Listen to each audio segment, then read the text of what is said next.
السلام علیکم دوستانو، څنګه چې تاسو ته پته ده چې په پښتو کې درې څلور داسې فلمونه جوړ شو چې هغې ډېره زیاته کامیابي ترلاسه کړله.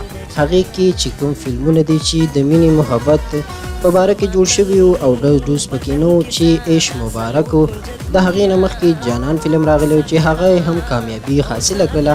ورپسې بیا د ماسټر علي حیدر په پروډکشن کې یو فلم جوړ شو چې مای لب نومې و چې د هغه زوی پکې مرکزي کردار ادا کړی او جهانګیر خان پکې د ویلن کردار ادا کړی. هغه هم ډیر زیات ښه لاړو او ډېرې ښې روپۍ وګټلې. دوستانو اوس نوی فلم را روان دی چې په هغې کې مکمل نوې سیري دي چې هغه به ډېر زر په سبرینا سینما باندې ولګي. دوستانو دغه فلم باره کې تاسو ته څو معلومات درکوم چې د هغې مین کرکټر یعنی مرکزي کردار کې هغه هیرو څوک دی، هغه هیروینه څوک ده او ویلن پکې څوک دی او هغه به په کوم ځای کې جوړیږي. دوستانو د دغه فلم نوم دی قربان د جانان.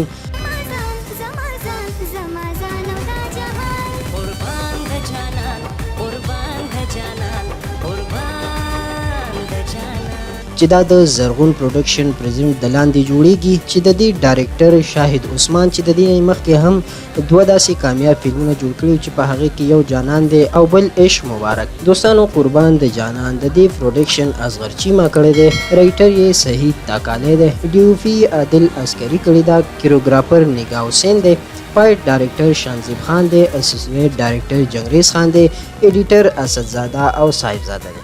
دوستانو دا فلم به ډیر زر په پیښور او کراچۍ سینماګانو کې لګیږي. د دې مین کرکټر یعنی هیرو وقار جانی دی او ویلن کردار پکې اصغر چیما ادا کړی دی. په دې کې نور نوموړي اداکاران هم شته دي چې په دې کې مرکزي هیروینه بسمه چوهان ده، خالده یاسمین ده، اسف خان دی او عمران خټک. دا فلم به په کې پی کې خانپور ډینګ کې ریکارډ کیږي چې ډیر ښه لوکیشن د دې لپاره ټاکل شوی دی. دغه لوکیشن ډایرکټر شاهد عثمان په خپل ټاکلی دی چې ډیر ښه بیک ګراوند او ډیره ښه سټوري ده. ورسره میوزیک هم د دې ډیر ښه دی.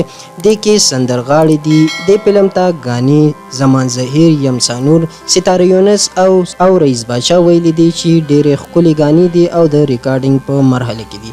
دغه غانې به هم تاسو سره ډېر زر شریکوو. دوستانو دا فلم به ډېر زر په پیښور کې په سبرینا سینما باندې لګي چې دا به په 4 اکتوبر باندې ریلیز کیږي او په سبرینا سینما، رینو سینما کراچي او سواد سینما کې به لګي. پښتو فلمونو ته داسې نوې سیرې پکار دي او داسې نوې اداکاران پکار دي او داسې د مینې محبت سټوریانې پکار دي چې د ډز نه اخوابي، ځکه چې تر اوسه پورې همدغه ډز او یو بل ویشتلو چې په دغه باندې د پښتو فلمونه ډېر ډاون تللي.